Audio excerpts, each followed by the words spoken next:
Welcome. I trust you are ready for a new mystery to unfold.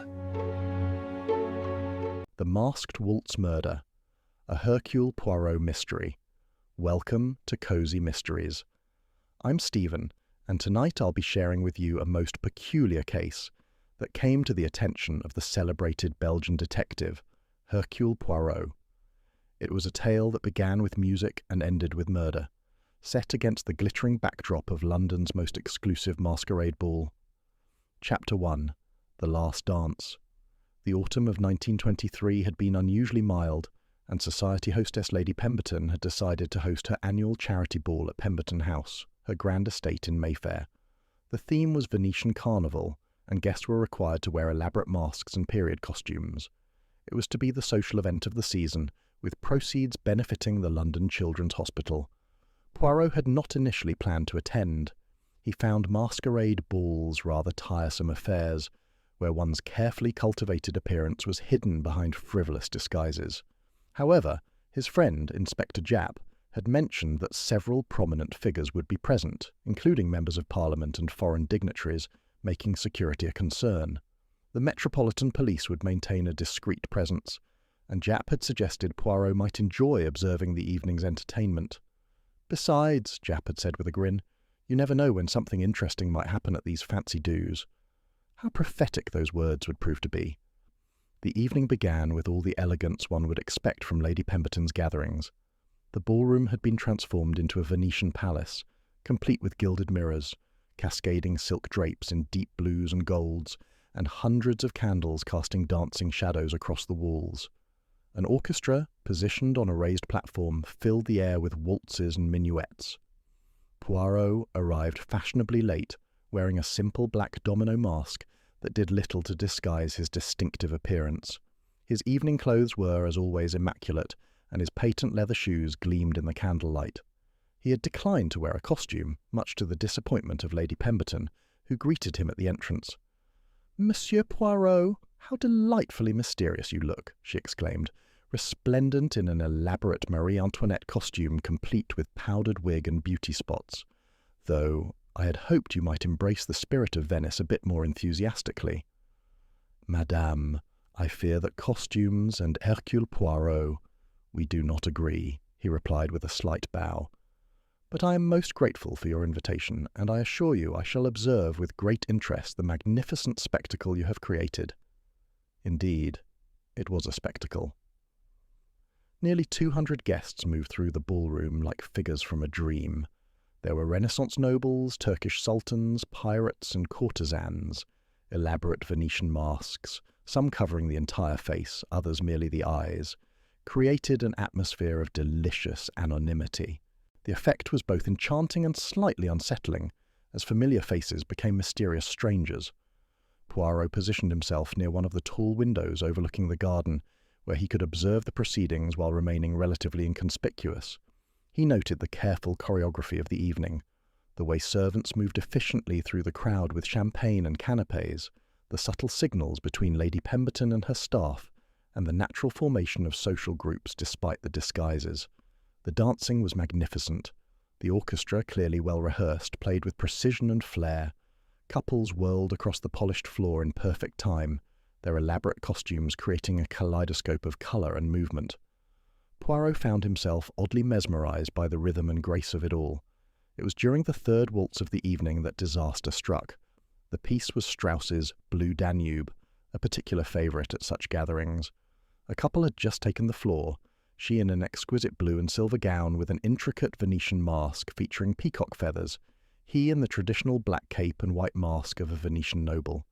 They moved with exceptional grace, drawing admiring glances from other dancers and spectators alike. Poirot watched them with professional interest, noting the woman's confident bearing and the man's athletic build. They seemed perfectly matched, their movements synchronized as if they had danced together many times before. Then, without warning, the man stumbled. At first it appeared to be merely a misstep. Such things happened even to accomplished dancers. But as Poirot watched, the man's movements became increasingly erratic. His partner seemed confused, attempting to guide him through the steps, but he was no longer responding to her lead. The other dancers began to notice. The couple nearest them slowed their own movements, concern evident even behind their masks. The woman in blue and silver appeared to be speaking urgently to her partner, but he seemed unable to respond. Then, with a sound that somehow carried over the music, a sort of strangled gasp, the man collapsed entirely. The ballroom erupted into chaos. The orchestra continued playing for several measures before the conductor, realizing something was amiss, brought the music to an abrupt halt. Guests crowded around the fallen figure, their excited voices creating a cacophony of concern and speculation. Poirot moved swiftly through the crowd, his small stature allowing him to slip between the gathered spectators. What he saw when he reached the center of the circle made his grey cells immediately alert with interest.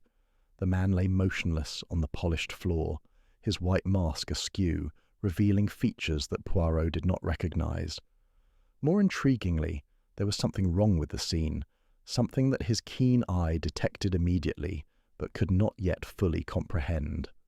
Lady Pemberton had arrived, accompanied by Dr. Thornbury, a guest who had quickly identified himself as a physician. The doctor knelt beside the fallen man, his examination brief but thorough. "I'm afraid he's dead," Dr. Thornbury announced quietly.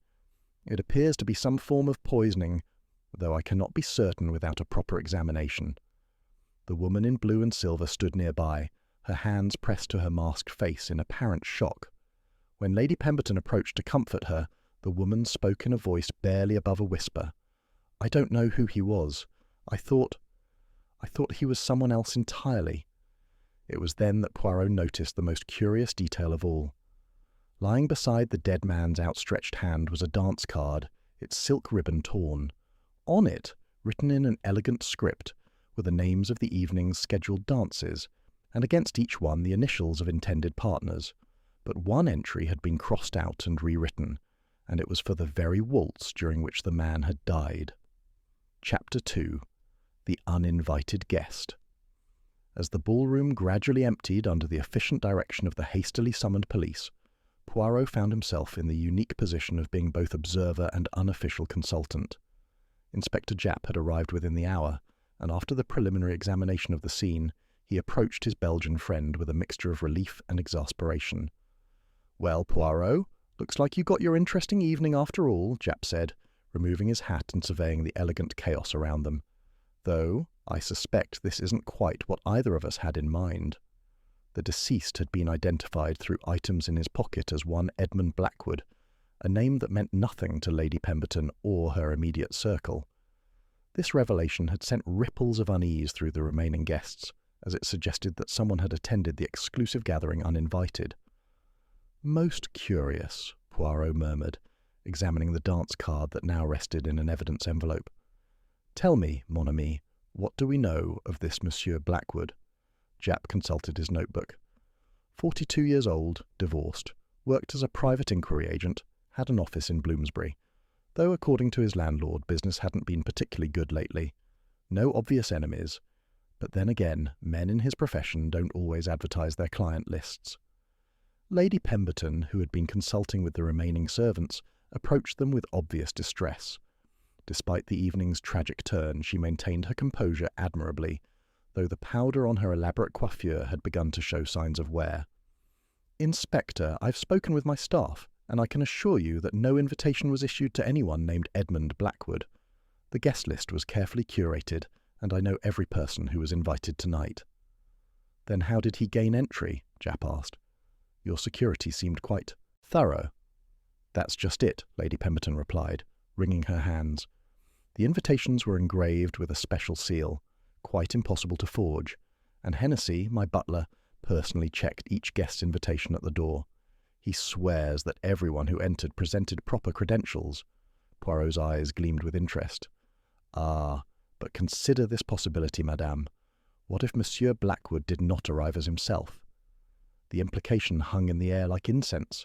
Dr. Thornbury, who had remained to assist with the preliminary medical examination, looked up from his notes. "Are you suggesting he was masquerading as someone else? Well, I suppose the costumes and masks would make such deception easier, but surely someone would have noticed if an expected guest never arrived." Lady Pemberton's face grew pale beneath her carefully applied rouge. "Oh dear, actually now that you mention it, Lord Ashworth sent his regrets very late this afternoon. His secretary telephoned to say he had taken ill suddenly. We were disappointed, of course. He's quite a generous supporter of the hospital. But these things happen. And what did Lord Ashworth's invitation look like? Poirot inquired gently. Standard format, like all the others. Cream parchment, our family seal in gold wax, his name written in calligraphy. Nothing unusual about it. Japp made a note. We'll need to contact Lord Ashworth and confirm his illness, if Blackwood somehow obtained his invitation. But how? Dr. Thornbury interrupted. Lord Ashworth is hardly the sort of man who would misplace such a thing, and I doubt he'd have any connection to a private investigator of questionable reputation. Poirot began to pace slowly around the area where the body had lain, his hands clasped behind his back. The ballroom, now empty of dancers, and stripped of its magical atmosphere, seemed almost sinister in the harsh electric lights that had been switched on for the investigation. "Let us consider the sequence of events," he said thoughtfully. A man arrives at an exclusive gathering using credentials that are not his own. He wears a costume that renders him anonymous among a crowd of similarly disguised individuals. He approaches a lady, one who clearly expects to dance with someone else, and manages to convince her to accept him as a partner. And then, in the middle of their dance, he dies in a manner that Dr. Thornbury believes to be poisoning. The question is, Japp said, was he the intended victim, or was someone else supposed to die tonight? Lady Pemberton gasped, her hand flying to her throat. You think someone meant to kill one of my guests? It is a possibility we must consider, Poirot replied diplomatically. The costumes and masks create perfect conditions for mistaken identity. But there is another question that troubles me even more. And what's that? Dr. Thornbury asked. How was the poison administered? The victim was dancing in full view of dozens of people. He touched nothing, consumed nothing that we know of, yet he died with symptoms that suggest a fast-acting toxin. The method, mes amis, is as puzzling as the motive. Japp looked frustrated. Could it have been something on his costume? Some kind of contact poison? Possible, Dr. Thornbury mused. There are several substances that could be absorbed through the skin, particularly if there was any perspiration or moisture to aid absorption. The gloves would be the most likely candidates. Or perhaps something on the mask. Poirot nodded slowly. Yes, that is logical. But it raises yet another question. When was the poison applied? If it was before he arrived, why did it not take effect sooner? If it was during the evening, when did someone have the opportunity? The mystery deepened with every observation. A man who should not have been there, dancing with a woman who thought he was someone else, dying from a poison that seemed to have been administered by invisible hands. As Poirot continued his examination of the scene, he noticed something that made him pause. "Inspector," he called quietly, "please observe this." Near where the couple had been dancing, almost invisible against the dark wood of the floor, was a small piece of torn fabric. It was dark blue, almost black, and appeared to be silk. Could have come from any number of costumes, Japp observed. Perhaps, Poirot agreed, but notice the edges. This was not torn accidentally. See the clean lines? This was cut deliberately with something very sharp. Lady Pemberton peered at the fragment.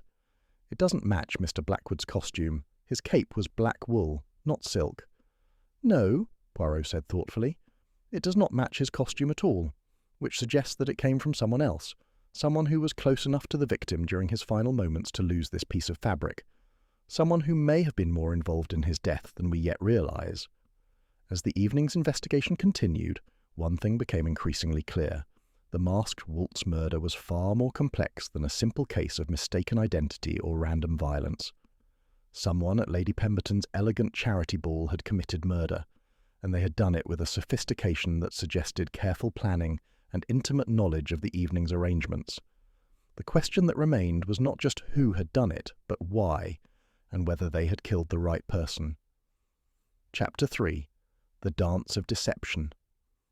The following morning found Poirot in his comfortable lodgings, meticulously reviewing the events of the previous evening, while his friend Hastings provided coffee and commentary. The newspaper headlines screamed of murder at the Mayfair masquerade. The society pages buzzed with speculation about the mysterious death at Lady Pemberton's charity ball. "It's all rather dramatic, isn't it?" Hastings observed, settling into his favourite chair with the morning edition. Though I must say the press has gotten most of the details wrong. According to this account, the victim was a wealthy businessman who collapsed from a heart attack. The police, they are wise to control the information for now, Poirot replied, carefully arranging his breakfast napkin. But we must not allow the dramatics to obscure the facts. This case, it has layers like an onion, and each one we peel away reveals more complications. A knock at the door interrupted their discussion. Mrs. Hudson announced that Inspector Japp had arrived, accompanied by a lady who wished to speak with Poirot about the previous evening's events. The lady in question proved to be Miss Vivian Fletcher, a woman of perhaps 35, with intelligent grey eyes and an air of quiet determination. She wore a simple but elegant travelling dress in dark green, and her manner suggested someone accustomed to conducting business in a man's world. "Monsieur Poirot," she began without preamble, "I understand you were present last night when Mr. Blackwood died. I believe I may have information relevant to your investigation." Japp raised an eyebrow. "Miss Fletcher came to the yard this morning. Seems she knew our victim professionally." "Please, mademoiselle, be seated," Poirot invited graciously. "You knew Monsieur Blackwood in what capacity?" Miss Fletcher accepted a cup of coffee before responding. "I hired him approximately 3 weeks ago to investigate a personal matter. He was, well, I'll be frank, he was not my first choice. His reputation was mixed, and his office gave the impression of a man whose business was not thriving. But his fees were reasonable, and he claimed to have connections in society circles." "What manner of investigation did you require?" Poirot asked gently. "I had reason to believe that my fiancé was not being entirely truthful with me about his circumstances," she replied, a slight flush colouring her cheeks. "Call it feminine intuition, but certain inconsistencies in his stories troubled me. I thought it prudent to verify some details before our wedding." Hastings leaned forward with interest. "And what did Mr. Blackwood discover?" Miss Fletcher's expression grew grim. "That my instincts were, unfortunately, correct. Charles, my former fiancé, had been deceiving me about virtually everything: his financial situation, his business connections, even his family background. Mr. Blackwood provided documented evidence that Charles had been courting several wealthy women simultaneously, with apparent plans to marry whichever would provide the greatest financial advantage." "A most distressing discovery," Poirot sympathized. "And when did Monsieur Blackwood present you with this information?" "Just last week. I confronted Charles immediately, and our engagement was terminated. However, Mr. Blackwood indicated that his investigation had uncovered something else, something he described as potentially explosive regarding Charles's activities. He requested an additional fee to pursue this matter further." Japp made a note. "Did you agree to this additional investigation?" "I declined. My personal interest in Charles's affairs ended with our engagement, but Mr. Blackwood seemed quite excited about whatever he had discovered. He mentioned something about society scandals and prominent families, that it could be very valuable information." Poirot's grey cells began to work more rapidly. "Did he mention any specific names, or give you any indication of which families he meant?" "No specifics, but he did say something curious. He mentioned that he planned to attend a society event, where he might be able to gather additional evidence. He seemed to think it would be quite a coup for his career." The three men exchanged meaningful glances. It seemed increasingly likely that Blackwood's presence at Lady Pemberton's ball was not random, but part of his investigation into society scandals. "Miss Fletcher," Poirot continued, "this Charles who deceived you, what was his full name? And do you know if he might have been present at the masquerade ball?" "Charles Ashworth," she replied. "And yes, he often attended such events. He moved in those circles quite naturally. It was part of his charm and his deception. Whether he was present last night, I cannot say, but it would not surprise me." The name sent a shock through the room. Japp immediately consulted his notes from the previous evening. "Lord Ashworth," he muttered, "the man whose invitation may have been used by Blackwood. Miss Fletcher," he continued, "this Charles, is he related to Lord Ashworth?"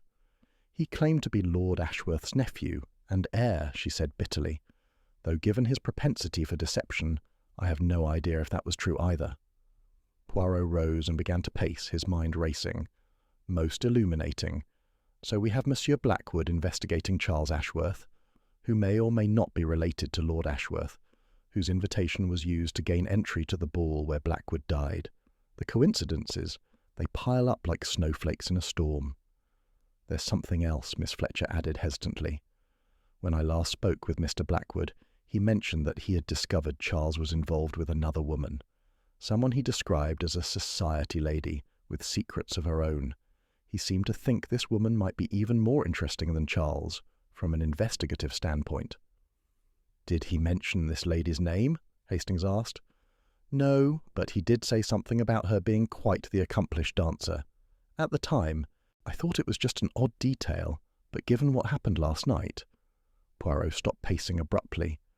"The lady in blue and silver, the one who was dancing with Blackwood when he died, she claimed not to know who he was, said she thought he was someone else entirely."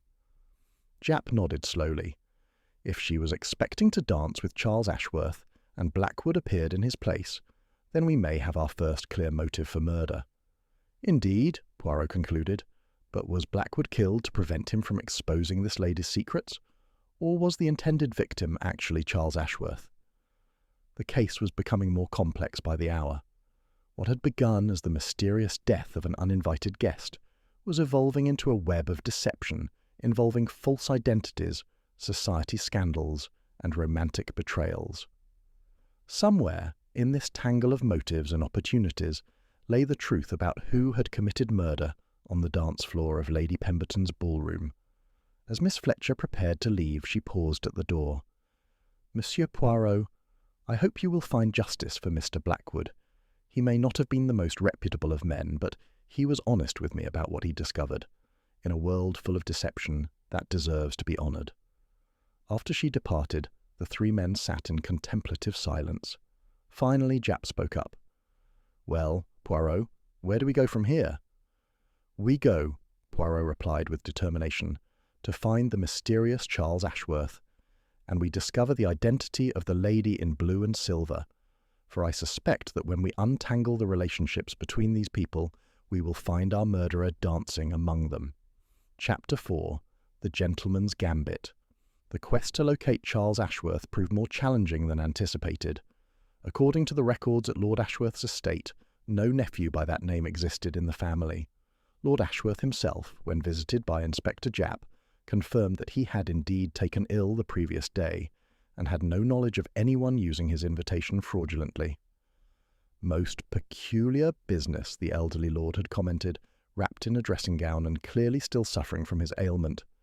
"I keep my social correspondence in a locked desk in my study. I cannot imagine how anyone could have gained access to it." However, when pressed about potential relatives who might use the Ashworth name, Lord Ashworth had grown uncomfortable. After much hemming and hawing, he admitted that his late brother had fathered a son out of wedlock some 35 years earlier. The child was given the surname Ashworth, but had no legal claim to the title or estate. Charles was his name, I believe, Lord Ashworth had conceded reluctantly.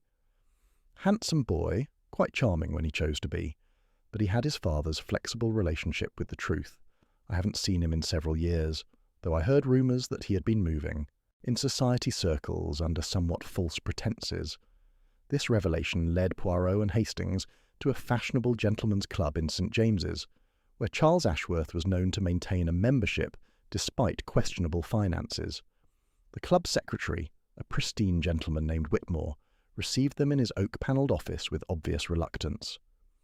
"Mr. Ashworth's membership is, how shall I put this delicately, somewhat irregular at present," Whitmore admitted, adjusting his spectacles nervously. "He has outstanding debts, and has been asked to settle his accounts before resuming privileges." "When did you last see him?" Poirot inquired. 3 days ago, actually. He came in quite agitated, looking for someone. He seemed to be avoiding the main lounge areas and kept to the private reading rooms. Most unusual behaviour, even for him." Hastings consulted his notebook. "Did he mention who he was looking for?" "No, but I did overhear him speaking with one of the servants about Lady Pemberton's upcoming charity ball. He was quite insistent about obtaining information regarding the guest list." Poirot's eyes sharpened with interest. "Did he indicate why this information was important to him?" Whitmore hesitated. "I'm afraid I cannot repeat the exact words, as they were rather unbecoming of a gentleman. but he made some crude references to evening the scores with someone who had ruined his prospects. He seemed to believe that attending this ball would provide him with an opportunity for revenge. The picture was becoming clearer.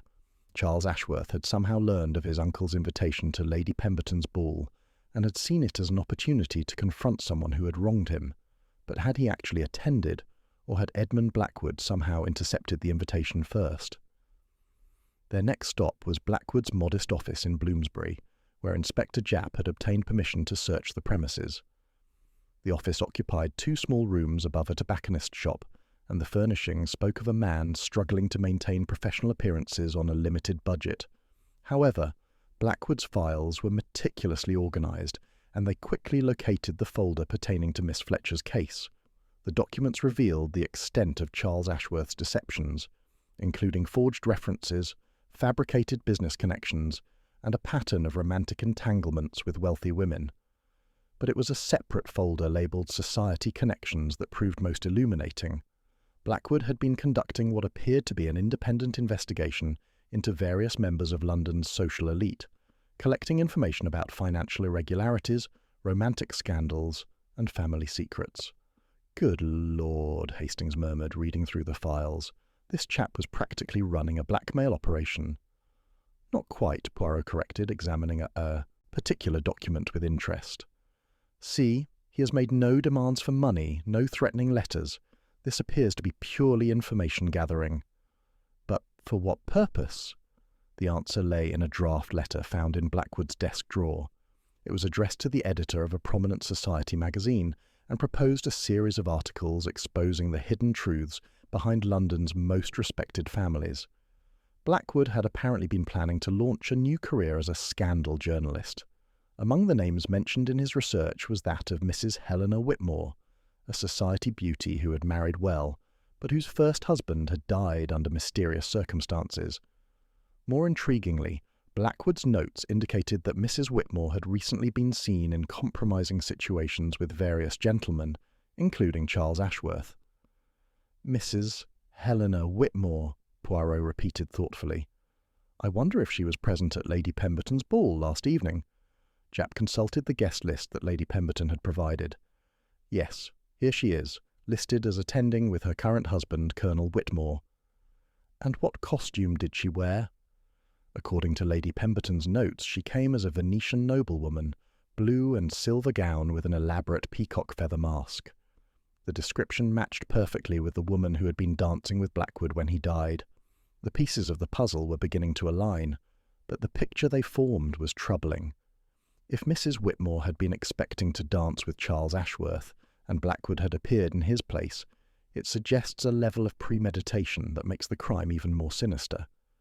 "We must speak with Mrs. Whitmore immediately," Poirot declared. "But carefully. If she is indeed our murderer, she has already demonstrated considerable cunning." As they prepared to leave Blackwood's office, Hastings noticed something odd about the detective's appointment calendar. For the day of the ball, Blackwood had written, "P. Ball, final confirmation, 8 p.m. "Final confirmation of what?" Hastings wondered aloud. Poirot studied the entry carefully. "Perhaps, mon ami, confirmation that Charles Ashworth would indeed be attending, or perhaps confirmation of something else entirely. We must remember that in this case, nothing is quite as it appears to be." The afternoon was growing late, and shadows were lengthening across the city as they made their way to the Whitmore residence in Belgravia. The house was an elegant Georgian townhouse, with perfectly maintained window boxes and a brass nameplate that gleamed in the fading sunlight. As they approached the front door, Poirot paused, his acute senses detecting something that made him uneasy. "Hastings," he murmured quietly, "observe the windows. Do you notice anything unusual?" Hastings looked up at the facade of the house. The curtains were drawn in every window, and there was no sign of activity within. For a household that should have been recovering from the previous evening's social engagement, the silence seemed ominous. "It's awfully quiet," Hastings observed.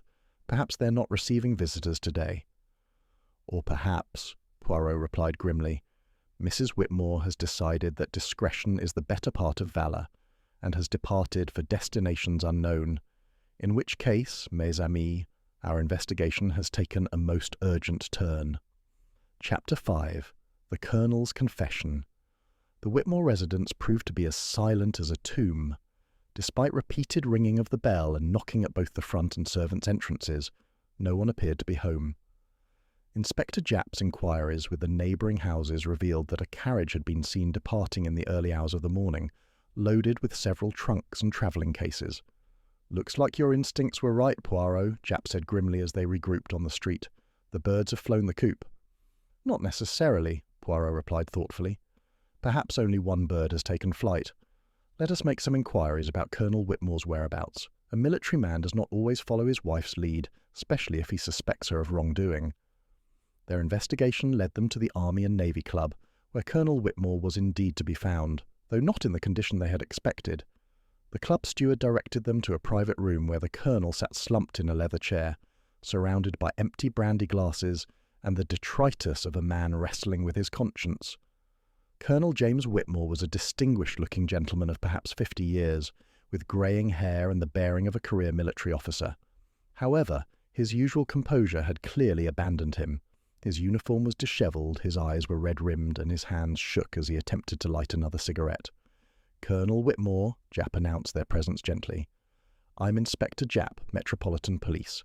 This is Monsieur Hercule Poirot and Captain Hastings. We'd like to speak with you about last evening's events at Lady Pemberton's ball." The colonel looked up at them with the expression of a man who had been expecting this moment. "I wondered when you would come," he said quietly. "I suppose Helena's disappearance this morning has already been discovered." "Your wife has left London?" Poirot inquired, settling into a chair across from the troubled man. "Left London, left England, and left me," the colonel replied bitterly. "She departed for Dover on the early train with the intention of taking the first boat to France. She has family connections there who will help her disappear into the continent." Hastings frowned. "You allowed her to leave, even though you suspected she was involved in Mr. Blackwood's death?" Colonel Whitmore's laugh was hollow and devoid of humour. "Allowed? My dear fellow, I encouraged her to go. You see, I know my wife didn't kill Edmund Blackwood, because I did." The confession hung in the air like smoke from his cigarette. Inspector Japp immediately reached for his handcuffs, but Poirot raised a hand to forestall him. "Colonel, perhaps you would do us the kindness of explaining the circumstances that led to this tragedy." Whitmore stubbed out his cigarette with unnecessary force. "It's a sordid tale of blackmail, adultery, and a man's attempt to protect what little honour remains to his family name. Are you certain you wish to hear it?" "We are here to discover the truth," Poirot replied simply. The colonel nodded and began his story. "Helena has always been restless in her marriages. I was her second husband, you know. The first died in what was ruled an accident, though there were whispers. I chose to ignore them because I loved her, and because a gentleman doesn't listen to society gossip about his wife." He paused to pour himself another brandy from a decanter on the side table. "However, over the past year, Helena's indiscretions became impossible to ignore. She had taken up with a charming scoundrel named Charles Ashworth, who had been courting her quite openly despite her married status. I confronted her about the affair, and she promised to end it." "But she did not?" Hastings asked. "On the contrary, she did end it, but not in the way I had hoped. It seems Mr. Ashworth had been using their relationship to gain access to information about our social circle, which he then passed along to a private investigator named Edmund Blackwood. Together, they had been gathering material for what I can only describe as a blackmail scheme targeting prominent families." Poirot leaned forward with interest. "Blackwood was working with Charles Ashworth?" "According to Helena, yes. Ashworth would cultivate relationships with society ladies, gather their secrets, and then Blackwood would use this information to extract money or favours. Helena discovered this when Blackwood approached her directly, demanding payment to keep her past indiscretions quiet." The pieces of the puzzle were rearranging themselves in Poirot's mind. "And so, you decided to attend Lady Pemberton's ball to confront Blackwood?" "I intended to warn him off, yes. I knew he would be there because Helena had received a note from Charles Ashworth saying he would meet her during the third waltz. When she told me this, I realised it was my opportunity to end the blackmail before it could destroy our family." Colonel Whitmore's voice grew steadier as he continued his confession. "I wore a Venetian nobleman's costume. Black cape, white mask, the traditional outfit. It made me virtually anonymous among the other guests. I approached Helena during the waltz, knowing that she would assume I was Charles. In the darkness and confusion of the dance floor with everyone masked and costumed, the deception was simple. But it was Edmund Blackwood who died, Japp pointed out. Yes, and therein lies the irony that will haunt me forever. You see, I had prepared a poison, a concentrated solution derived from foxglove that I had obtained from my regimental doctor for what I claimed were problems with rats in our garden. I coated the fingertips of my gloves with this substance, knowing that during the dance I would have ample opportunity to touch Charles Ashworth's skin. Poirot nodded slowly. But it was not Charles Ashworth who appeared to dance with your wife. No, it was Blackwood himself, apparently using Charles's invitation and costume to attend the ball for his own purposes.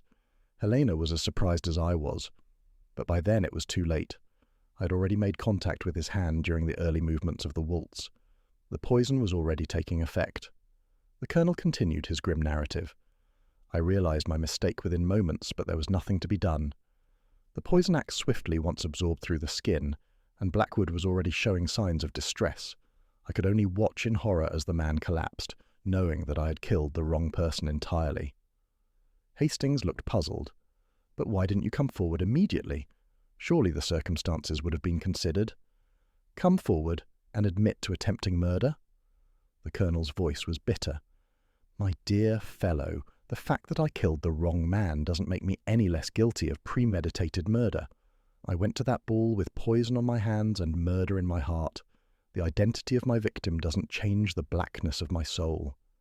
Inspector Japp had been taking careful notes throughout the confession. What happened after Blackwood collapsed? Chaos, as you can imagine. In the confusion, I was able to slip away from the immediate scene.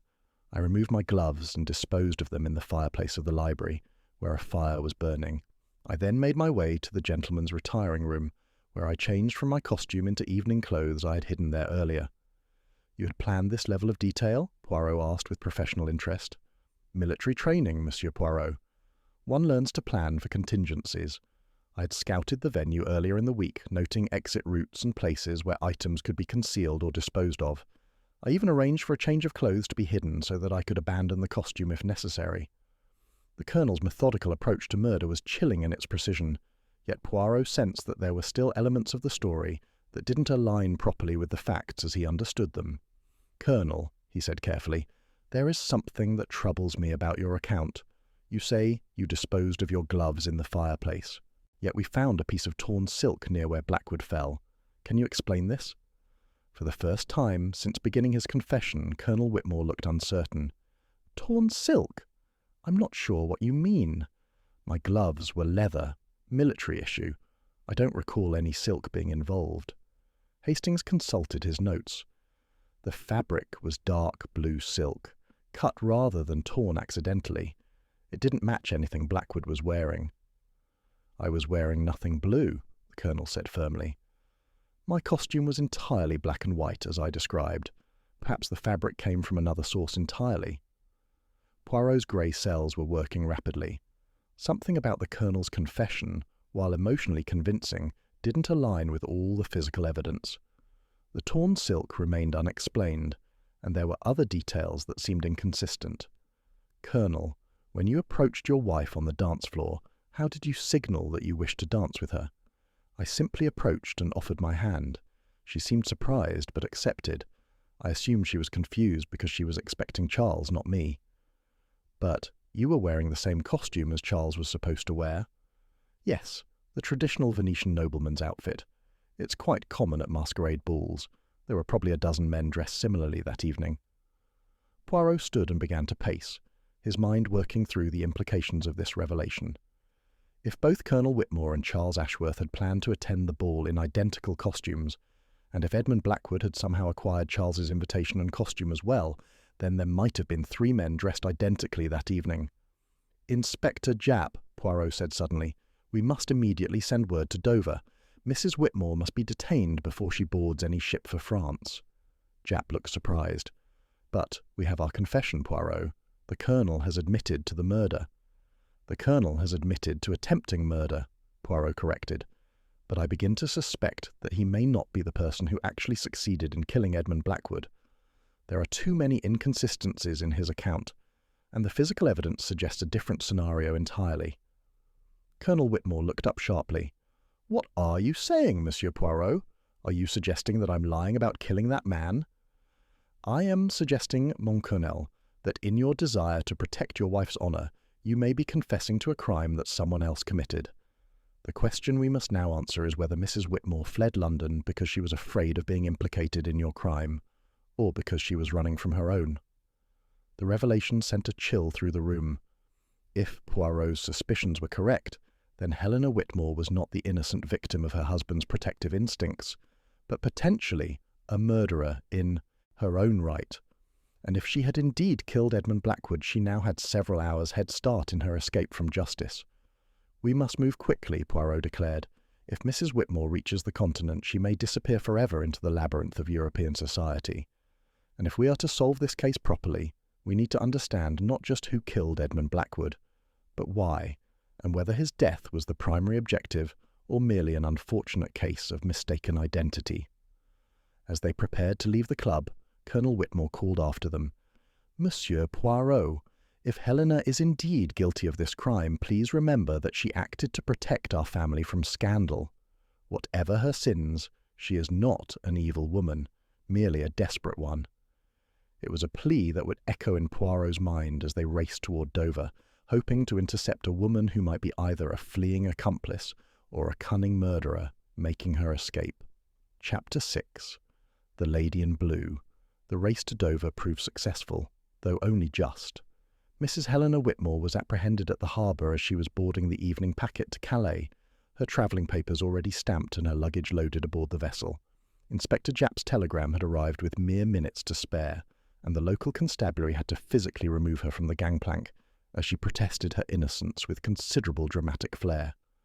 By the time Poirot, Hastings and Japp arrived on the late train from London, Mrs. Whitmore had been installed in the local police station, where she sat in dignified silence, refusing to answer any questions until her solicitor could be present. She was an undeniably beautiful woman, even under such trying circumstances, with auburn hair arranged in the latest fashion and eyes that seemed to hold depths of secrets. "She's not said a word since we brought her in," reported Constable Matthews, the local officer in charge. "Keeps asking for her lawyer and insisting this is all a terrible mistake."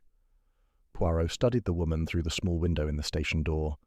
Helena Whitmore sat ramrod straight in her chair, her hands folded carefully in her lap, her expression a careful mask of composed indignation.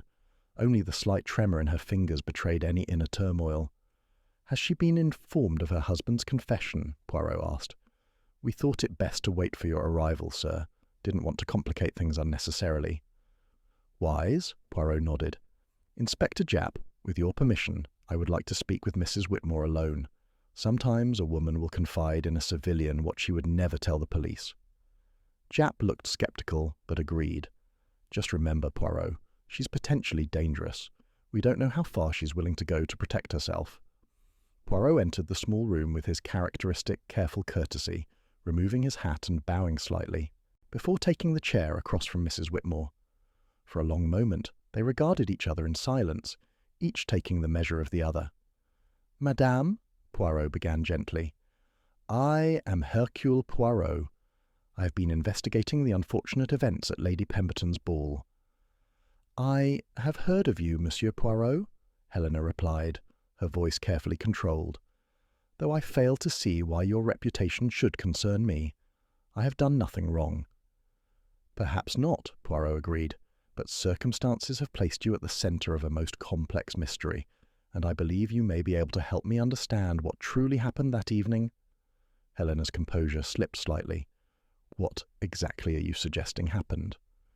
"I am suggesting that Edmund Blackwood died, not because someone intended to kill him specifically, but because he was mistaken for someone else, someone who was expected to be dancing with you during that fatal waltz."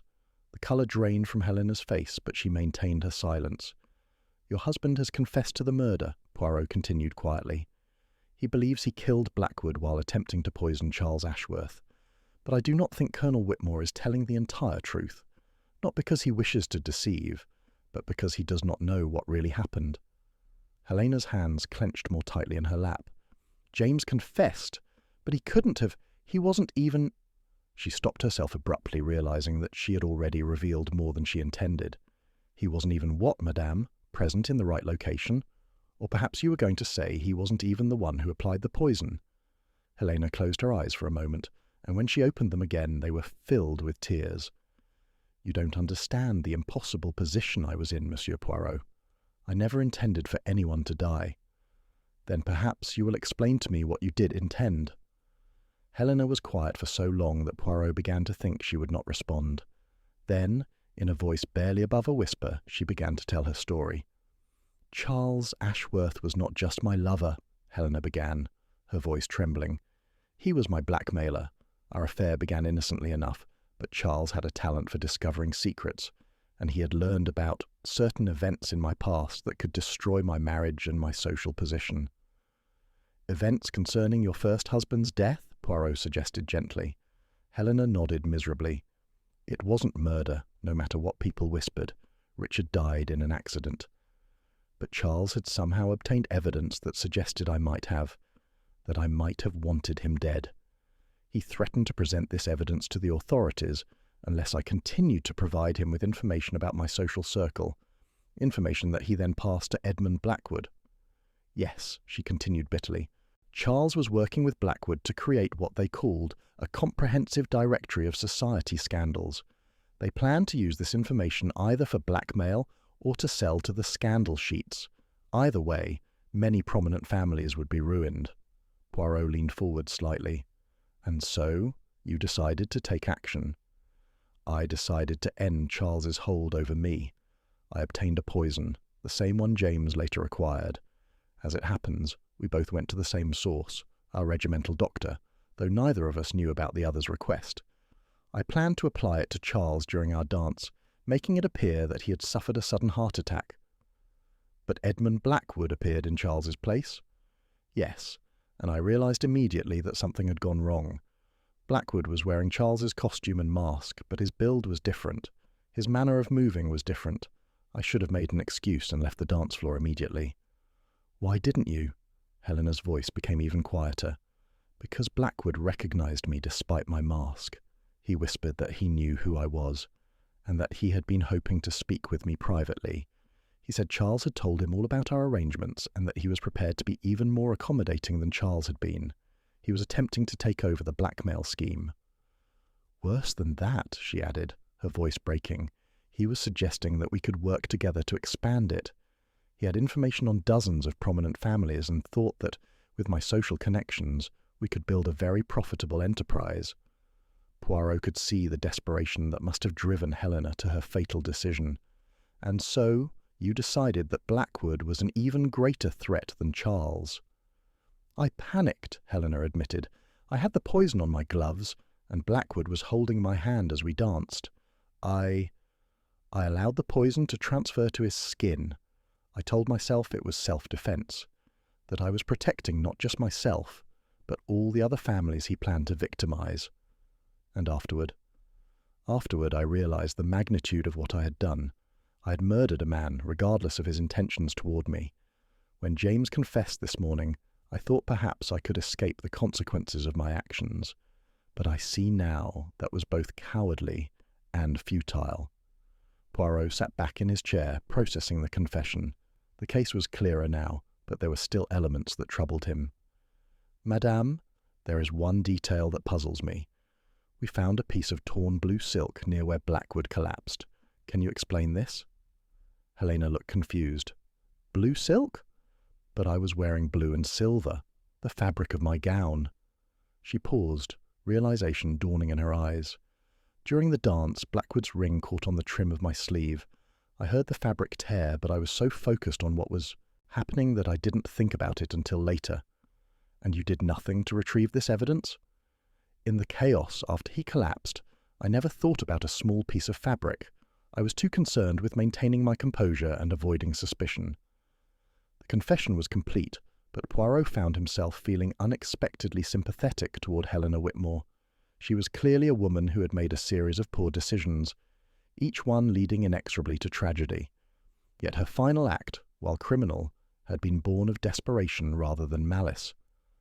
"Madame," he said finally, "you will need to repeat this confession to Inspector Japp, and you should know that your husband's willingness to confess to your crime speaks well of his character, even if it was misguided." Helena nodded, tears flowing freely.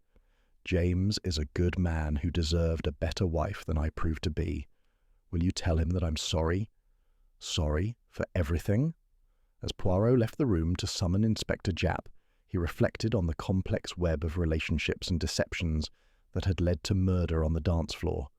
The masked waltz murder had been solved, but the cost in human suffering was considerable. 2 marriages had been destroyed, a man was dead, and a woman would likely face the gallows for a crime born of desperation and fear. The case served as a reminder that beneath the glittering surface of society, balls and masquerade revelry, lay the same human frailties and moral compromises that plagued all levels of society. In the end, masks could conceal faces, but not character, and the truth had a way of revealing itself regardless of how elaborate the disguise. Chapter 7. The Missing Partner. With Helena Whitmore's confession secured, one might assume that the masked waltz murder case was closed. However, Poirot's methodical mind remained troubled by several loose ends that demanded resolution. Chief among these was the whereabouts of Charles Ashworth, whose absence from the ball had inadvertently led to Edmund Blackwood's death. The journey back to London provided ample time for reflection and planning. Inspector Japp was satisfied with the confession and eager to close the case, but Poirot insisted that they must locate Charles before the investigation could be considered complete. "After all," Poirot explained to Hastings, as their train clicked along the rails toward Victoria Station, "we have only Mrs. Whitmore's word that Charles was supposed to attend the ball. What if he had discovered the plot against him and deliberately stayed away? What if he knew that Blackwood would take his place?" "You think Charles might have been complicit in Blackwood's death?" Hastings asked. "I think, mon ami, that we must explore all possibilities before we close this particular book. Charles Ashworth has proven himself to be a man of considerable cunning and questionable morals. It would be naive to assume that he played no role in the evening's tragic events." Their first stop upon returning to London was Charles's lodgings in Bloomsbury, a modest set of rooms above a bookshop near Russell Square. The landlady, Mrs. Higgins, was a sharp-eyed woman who clearly kept close tabs on her tenants' activities. "Mr. Ashworth," she repeated, when they inquired about him. "Oh, he's been gone since Tuesday last. Packed up quite sudden-like and settled his account in full. Most unusual for him, I must say. He's usually behind on his rent." "Did he mention where he was going?" Poirot asked. "Said something about a business opportunity in the north. Manchester, I think, or perhaps Liverpool. Had a telegram that seemed to change his plans quite dramatically." "A telegram? From whom?" "Couldn't say, sir. He didn't confide in me, and I don't make it my business to read other people's correspondence. But I can tell you he was in quite a state about it, excited one moment, worried the next." This information painted a troubling picture. Charles had left London before the ball, apparently in response to some urgent communication. Had he fled because he knew of the plot against him, or had he been summoned away by an accomplice? Their next stop was the telegraph office nearest to Charles' lodgings, where Poirot's reputation and Japp's official credentials gained them access to the records of messages delivered in the past week. After considerable searching through the logs, they found what they were looking for. A telegram delivered to Charles Ashworth on Tuesday afternoon. The message was brief but intriguing. "Urgent business opportunity. Stop. Come Manchester immediately. Stop. Signed, Morrison." "Morrison?" Hastings mused. "Do we know anyone by that name connected to this case?" Poirot consulted his notebook. "Not directly, but let us not forget that Charles Ashworth has been deceiving people about his identity and connections for years. Morrison could be anyone, a legitimate business contact, another victim of his schemes, or even an accomplice we have not yet identified." Inspector Japp looked frustrated. "Poirot, we have a confession to a murder. Helena Whitmore has admitted to killing Blackwood. What difference does it make where Charles Ashworth went or why?" "The difference, mon ami," Poirot replied calmly, "is that we still do not understand the complete truth of what happened that evening. Consider this. If Charles knew that someone intended to poison him, why did he not warn the authorities? If he was innocent of any wrongdoing, why did he flee London rather than simply avoiding the ball? The questions hung in the air as they made their way to Scotland Yard. A further investigation revealed that no business licence existed for anyone named Morrison in Manchester. A telegram to the Manchester police yielded the information that no one matching Charles Ashworth's description had registered at any of the city's hotels in the past week. "It appears," Poirot observed, "that our Mr. Ashworth has vanished as completely as if he had never existed. But people do not simply disappear without a trace, especially people with his particular talent for self-preservation." It was Hastings who provided the next breakthrough, quite by accident. While waiting for Poirot at their lodgings that evening, he had been reading the morning papers and noticed a small item in the society pages of the Times. "I say, Poirot," he called out when his friend returned from his day's investigations, "listen to this. Mr. and Mrs. Reginald Morrison of Manchester announced the engagement of their daughter, Miss Penelope Morrison, to Mr. Charles Ashworth of London. The couple planned to wed in the spring." Poirot's eyes lit up with interest. "Ah, so our mysterious Morrison is not a business contact, but a potential father-in-law. And it appears that Charles has been quite busy establishing new connections, even as his old ones were becoming dangerous." "You think he's actually in Manchester courting another wealthy woman?" "I think, mon ami, that Charles Ashworth is exactly where he planned to be all along. The question is whether his departure from London was a fortunate coincidence or a carefully orchestrated escape." The next morning brought a telegram from the Manchester police with more detailed information about Charles's activities in that city. He had indeed been courting Miss Penelope Morrison, the daughter of a wealthy textile manufacturer, and had been staying as a guest in the Morrison family home since Wednesday. More significantly, the Manchester police reported that Charles had presented himself to the Morrison family with impeccable credentials, including what appeared to be genuine letters of introduction from several prominent London figures. If these documents were authentic, it suggested that Charles had more legitimate connections than his recent behaviour had indicated. "We must go to Manchester," Poirot declared. "Only by confronting Charles directly can we determine his true role in this affair." The journey to Manchester provided an opportunity to review the case from beginning to end. Edmund Blackwood had died from poison administered during a dance with Helena Whitmore, who had mistaken him for Charles Ashworth. Helena had been driven to murder by fear of blackmail and exposure of her past. Colonel Whitmore had attempted to confess to protect his wife, believing himself guilty of the same crime, but Charles's convenient absence from London remained unexplained, and until they understood his motivations and actions, the case could not be considered truly solved.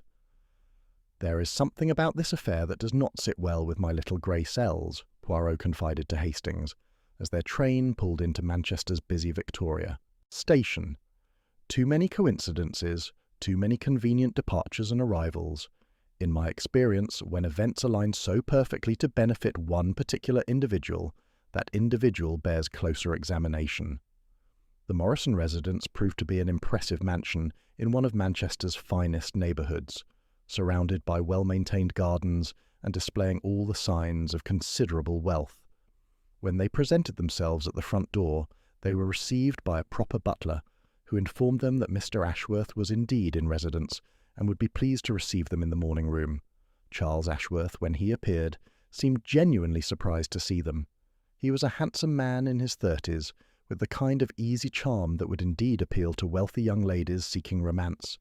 His manner was confident but not arrogant, and he showed no signs of the nervousness one might expect from a man fleeing criminal associations. "Monsieur Poirot," he said, extending his hand in greeting. "I've heard of your reputation, of course. To what do I owe the pleasure of this visit?" "We are investigating the death of Edmund Blackwood at Lady Pemberton's charity ball," Poirot replied, studying Charles's reaction carefully. "I believe you knew Mr. Blackwood professionally." Charles' expression grew serious. "Indeed I did, and I was shocked to read of his death in the papers. A most unfortunate incident. But I'm afraid I don't understand why you've come to Manchester to speak with me about it." It was a response that seemed almost too casual, too perfectly calibrated. As Poirot began his questioning, he found himself wondering whether Charles Ashworth was truly an innocent victim of circumstance, or whether they were dealing with a man whose talents for deception ran far deeper than anyone had yet realized. Chapter 8. The Puppet Master's Hand.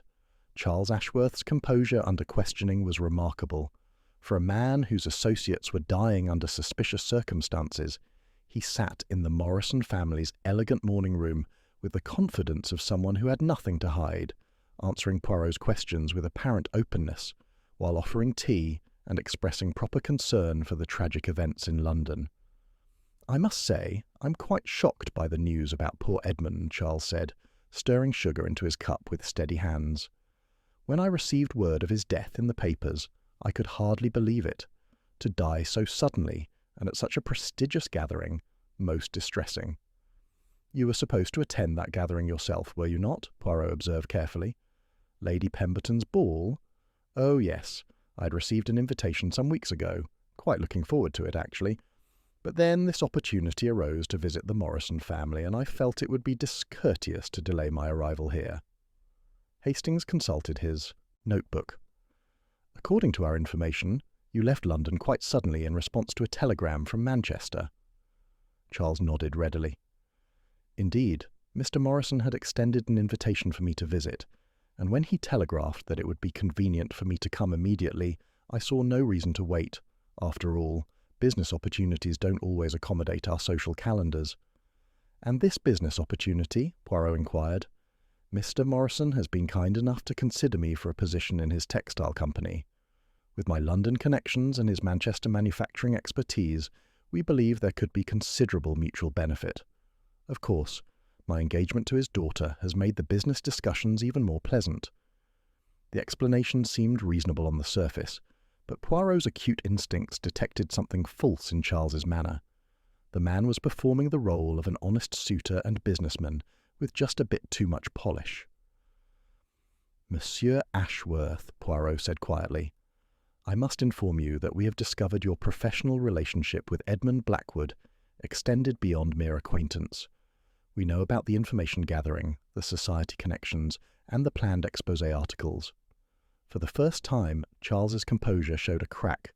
His teacup rattled slightly against its saucer as he set it down. "I'm not sure what you mean, Monsieur Poirot.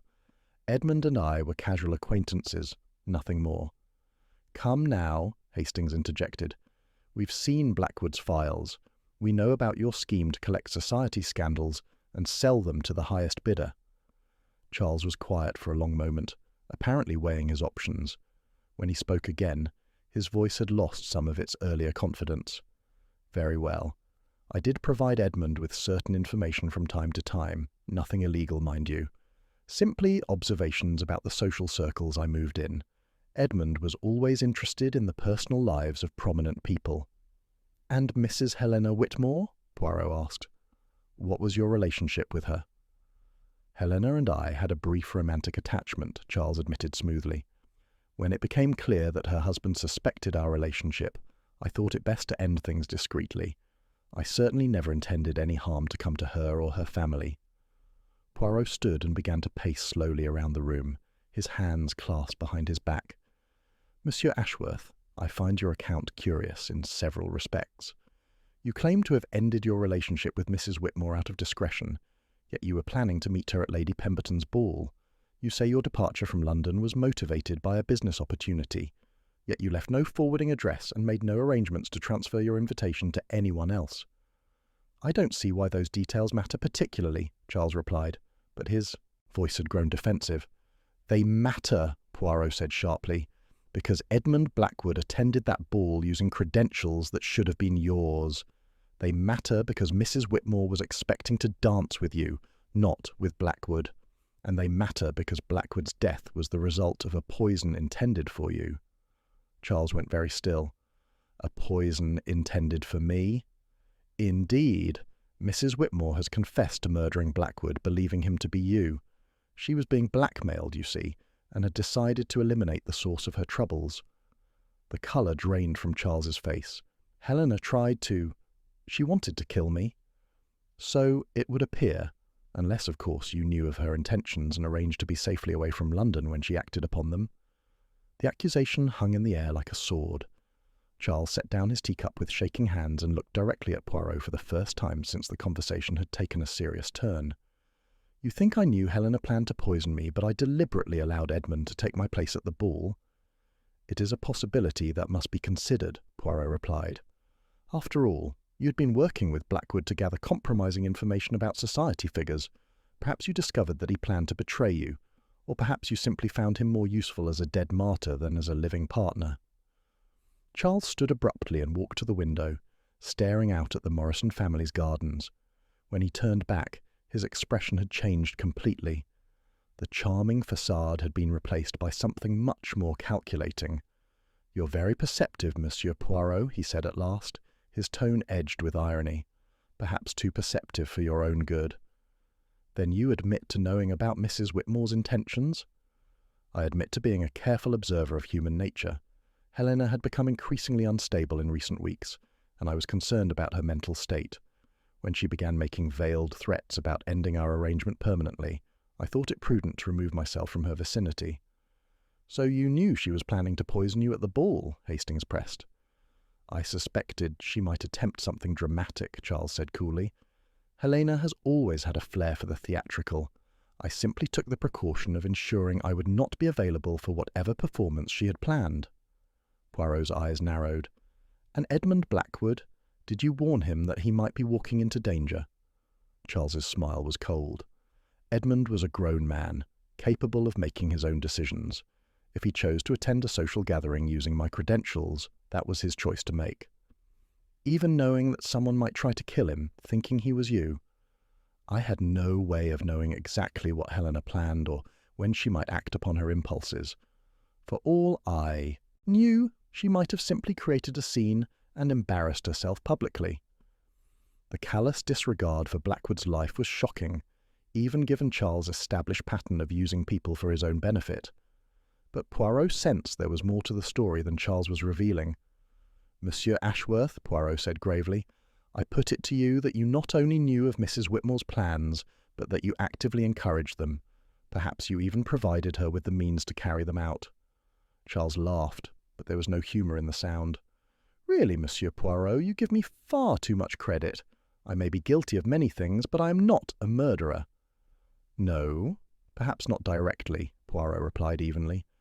"But you are certainly guilty of manipulating events to ensure that someone else would commit murder on your behalf.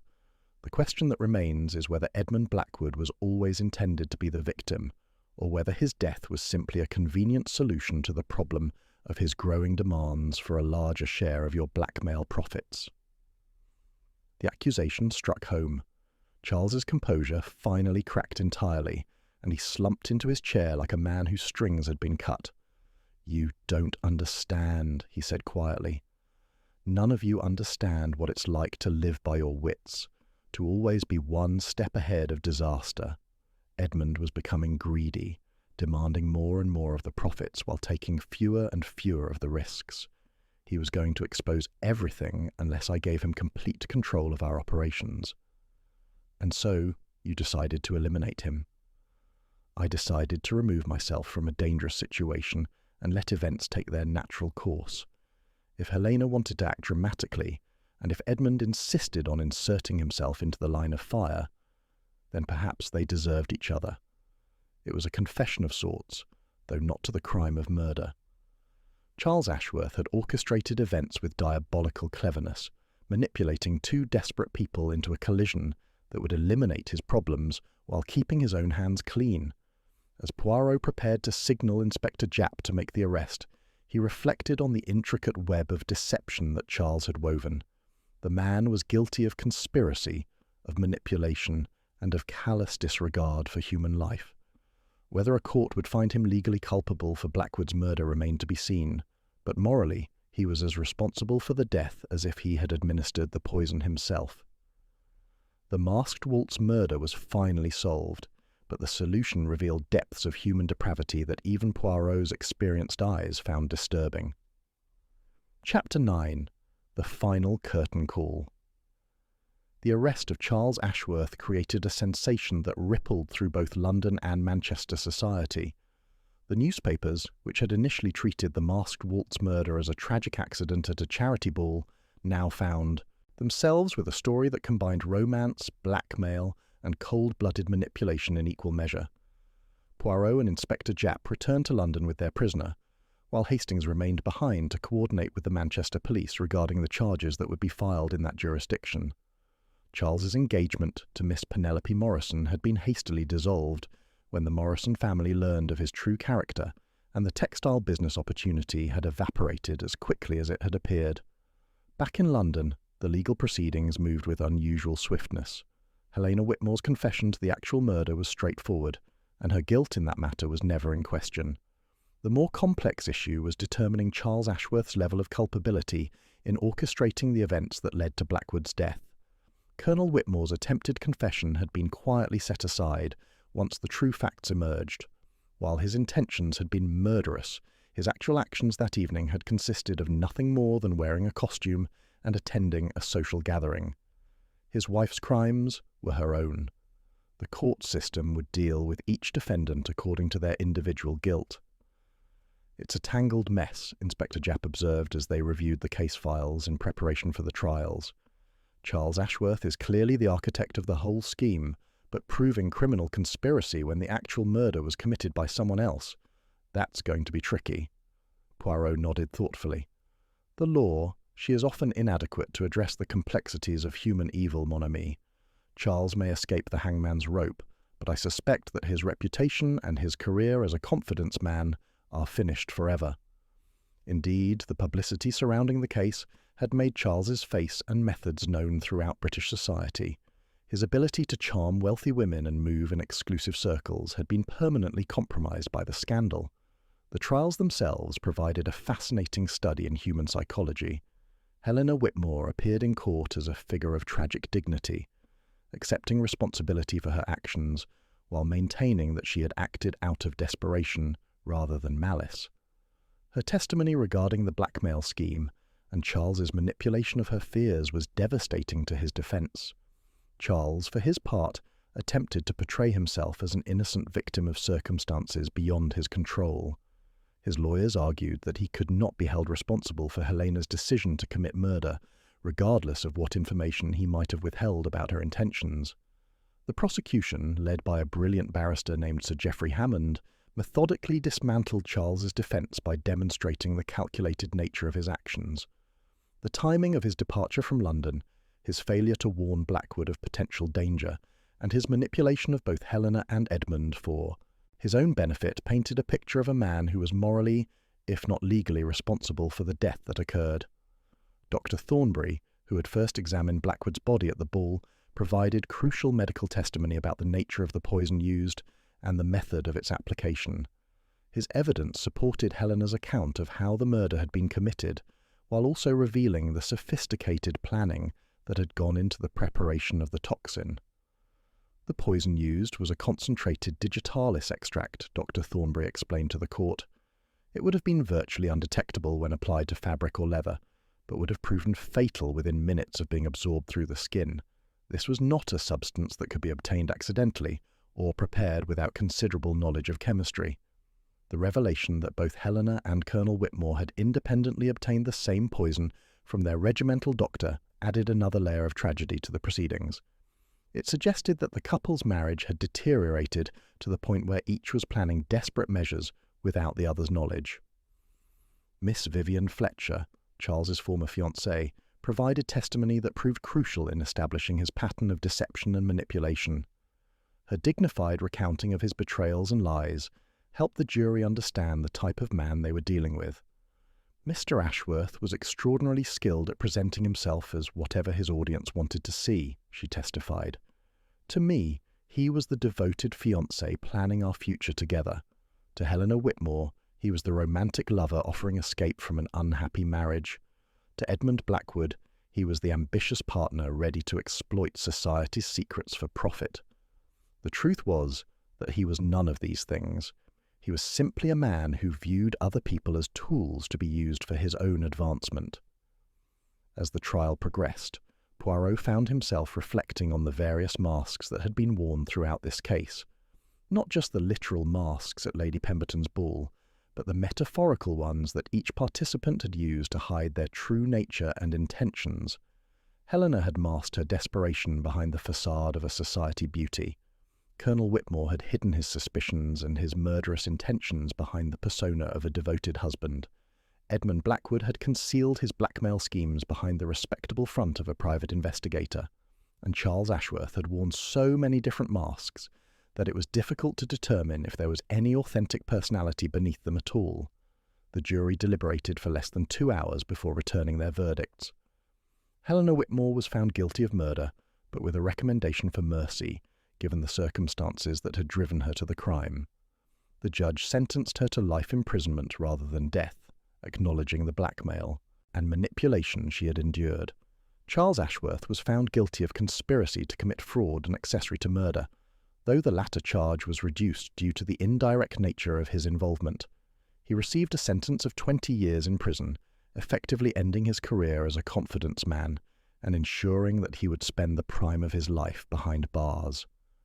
Colonel Whitmore was cleared of all charges related to the murder, though his attempted confession had irreparably damaged his military career. He resigned his commission and retired to a small estate in the countryside, where he lived quietly with the knowledge that his wife's crimes had been partially motivated by his own failures as a husband. As the legal proceedings concluded, Poirot reflected on the human cost of the case. A charity ball intended to raise funds for sick children had become the scene of murder.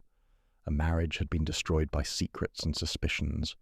A woman who might have been saved by honest communication was now facing a lifetime in prison, and a man who had never physically harmed anyone had proven himself capable of orchestrating events that led directly to another person's death. "It's a sobering reminder," Hastings observed as they walked away from the courthouse after the final sentencing, "that the most dangerous criminals are often those who never dirty their own hands with violence." "Indeed," Poirot agreed. "Charles Ashworth was perhaps more culpable than Helena Whitmore, yet she will pay the greater price. The law cannot always account for the subtle forms of evil that men like Charles practice." Lady Pemberton, who had attended the trials as both a witness and an interested observer, approached them on the courthouse steps. Despite the scandal that had engulfed her charity ball, she had maintained her dignity throughout the proceedings. "Monsieur Poirot," she said, "I wanted to thank you for your work on this case. While the truth has been painful to hear, it was necessary that justice be served." "And your charity, madame?" Poirot asked gently. "I trust that the scandal has not affected your work with the hospital?" Lady Pemberton smiled sadly. "Actually, the publicity has brought more attention to our cause than any ball ever could have. Donations have poured in from across the empire, and we've raised more money for the Children's Hospital than we ever dreamed possible. It seems that even tragedy can sometimes serve a greater good." As they parted ways with Lady Pemberton, Poirot found himself thinking about the unpredictable nature of human events. A murder at a masquerade ball had ultimately resulted in greater funding for sick children. Helena Whitmore's desperate act had inadvertently served a charitable purpose, even as it destroyed her own life. "The case is closed," Hastings observed, "but I can't help feeling that there are still questions left unanswered." "Such as?" "Well, what would have happened if Charles had actually attended the ball as planned? Would Helena have gone through with the murder? Would Colonel Whitmore have succeeded in his own attempt at poisoning? It seems like that ballroom was a powder keg waiting to explode." Poirot considered the question as they made their way through the London streets. "Perhaps, mon ami, that is the most disturbing aspect of this entire affair. The murder that occurred was almost incidental to the various plots and schemes that were converging that evening. If Edmund Blackwood had not assumed Charles's identity, someone else might well have died instead. The tragedy was not that a specific murder was planned and executed, but that so many people had been driven to contemplate violence as a solution to their problems. The masked waltz murder had been solved, but its resolution offered little satisfaction to those who had lived through its consequences. Justice had been served, but at a cost that seemed almost too high to bear. As Poirot often reflected in his more philosophical moments, the greatest crimes were often those that turned ordinary people into murderers, destroying not just their victims, but their own humanity in the process. Chapter 10. The Dance Continues. 6 months after the trials concluded, Poirot received an unexpected visitor at his London lodgings. Mrs. Hudson announced that a gentleman wished to see him on a matter of some urgency, though he had declined to give his name or state his business. The visitor proved to be Colonel Whitmore, though he was much changed from the distinguished military officer who had first confessed to a crime he had not committed. His hair had gone completely grey, and deep lines etched his face, giving him the appearance of a man who had aged a decade in half a year. "Monsieur Poirot," he said quietly, "I hope you will forgive this intrusion.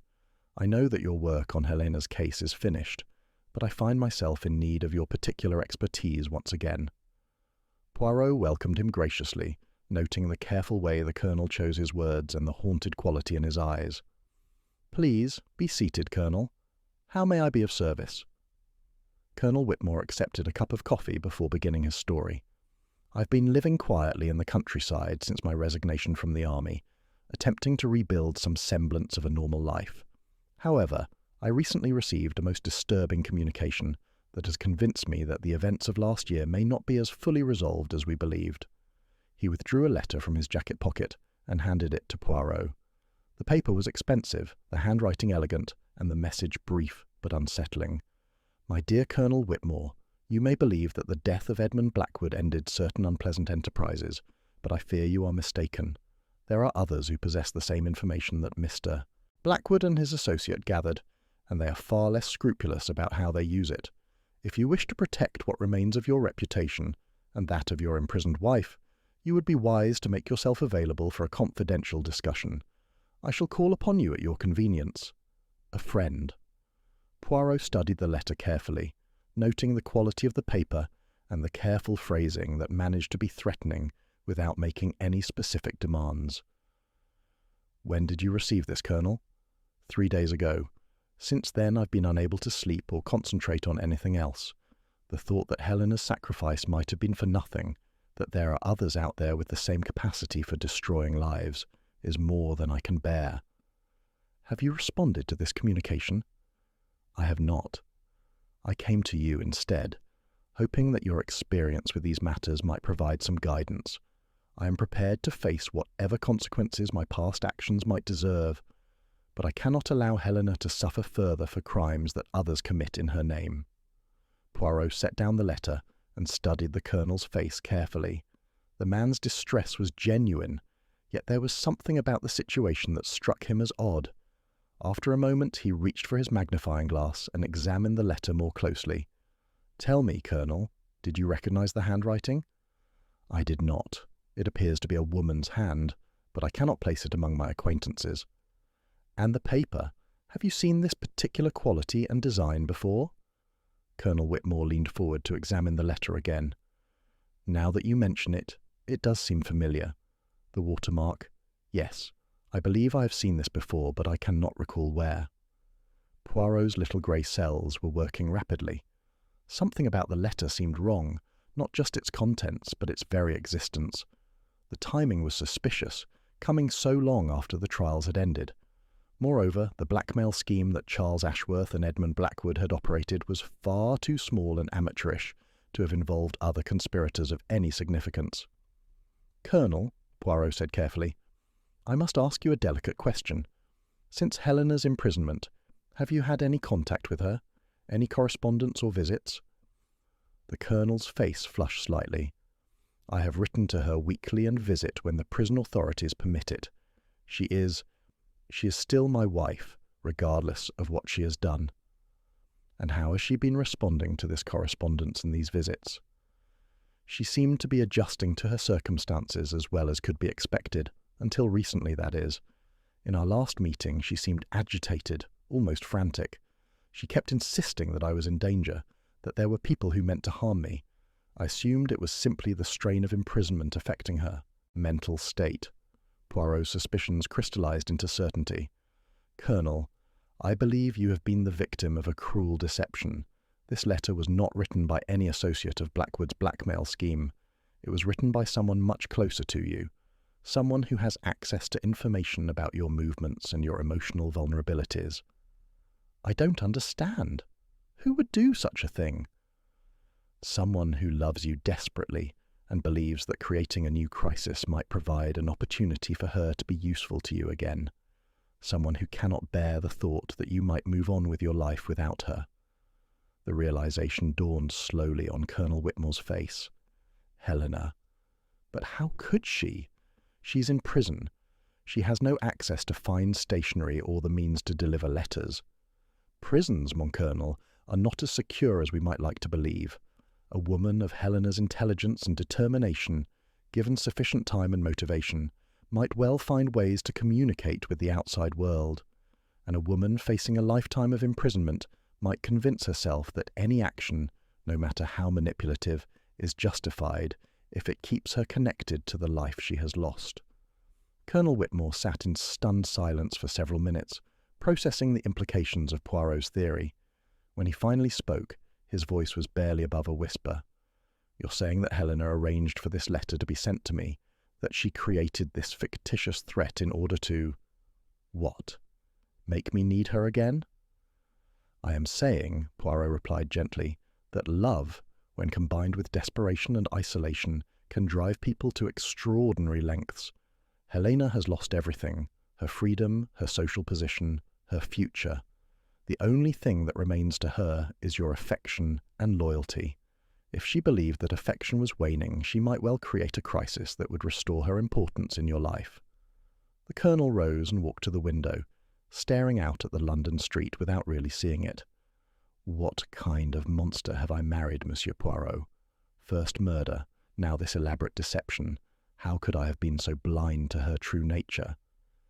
"You were not blind, Colonel," Poirot said softly. "You were in love, and love, as this entire case has demonstrated, has a remarkable capacity to cloud our judgment about those we care for most deeply." When Colonel Whitmore left Poirot's lodgings that afternoon, he carried with him not just the resolution of his latest crisis, but a deeper understanding of the woman he had married, and the price that both of them would continue to pay for the choices made on that fateful night at Lady Pemberton's ball. Poirot, for his part, reflected on the enduring nature of the human capacity for self-deception. The masked waltz murder case was officially closed, but its effects continued to ripple through the lives of those involved, creating new complications and revealing new depths of character, both admirable and disturbing. As he settled into his evening routine, carefully arranging his belongings and preparing for a quiet dinner, Poirot found himself thinking about the nature of masks and the various forms they could take. At Lady Pemberton's ball, the guests had worn literal masks that concealed their faces while revealing their characters through their actions. In the months that followed, each of the participants had worn different kinds of masks, of dignity, of remorse, of acceptance, of deception. Perhaps, he mused, the most profound truth revealed by the masked waltz murder was that we are all, in our own ways, dancing through life wearing masks, hiding our true selves while desperately hoping that someone will see through our disguises and love us anyway. The tragedy was not that people wore masks, but that they sometimes became so comfortable with their disguises that they forgot who they really were underneath. The case was closed, but the dance continued, and in the ballrooms of London society, at charity galas and social gatherings throughout the empire, people would continue to waltz through their carefully orchestrated lives, hiding their secrets behind smiles and small talk, never knowing when the music might stop and the masks might fall away to reveal the truth beneath. For Hercule Poirot, it was simply another reminder that human nature, in all its complexity and contradiction, would always provide more mysteries to solve and more truths to uncover.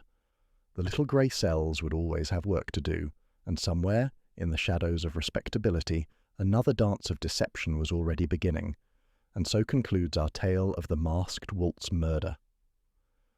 Thank you for joining me, Stephen, here at Cozy Mysteries, as we followed the incomparable Hercule Poirot through this intricate web of passion, betrayal, and deadly deception. Until our next mystery together, remember, truth, like a skilled dancer, may sometimes stumble, but it never falls.